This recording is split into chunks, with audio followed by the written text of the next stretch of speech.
Vairamuthu sir நம்ம பாக்குறோம் sir வந்து ஸ்ட்ரிக்டா ஐயோ நம்ம எப்படி பேசுவோம் அதெல்லாம் ஒண்ணுமே இல்லை. அவர் ஆஃபீஸ் போய் உட்காந்தோம்னா அவர் இது நல்லா இருக்கு இது இல்லை நான் ஒன்று எழுதி கொடுக்குறேன்.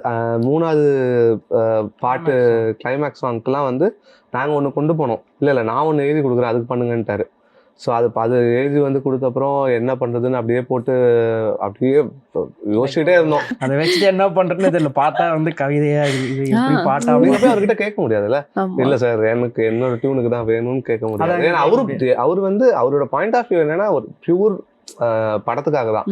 எந்த படத்துக்கு கிளைமேக்ஸ்ல இந்த வரிகள்லாம் இருந்தாதான் நல்லா இருக்கும் இதுக்கு போடலாம். நாங்கள் வந்து ஜஸ்ட் லைக் தட்னு அதை பார்க்கும்போது அந்த லிரிக் படிக்கும்போது என்ன ஆச்சுன்னா இது எப்படி பாட்டா மாத்துறது அப்படின்ற மாதிரி கவிதையா இருக்கு. இது எப்படி பாட்டா மாத்துறது சும்மா அதோ படிக்கிட்டே இருக்கிறேன். கார்ல வரும்போது கால் அடிக்கிறான் முடிஞ்சிருச்சு மேம் அந்த சாங்.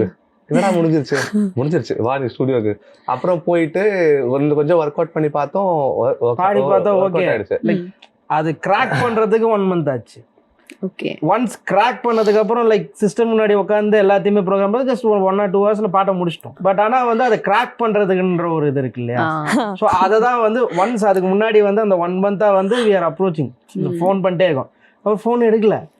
அது பண்ணி எடுத்துட்டு வாங்க அப்படின்றது தான். பண்ணி முடிச்சுட்டு அன்னைக்கு ஈவினிங் ஃபோன் பண்ணிட்டு சார் பாட்டு கம்ப்ளீட் ஆயிடுச்சுன்னா நாளைக்கு ஆஃபீஸ் வாங்க அப்படின்ட்டாரு.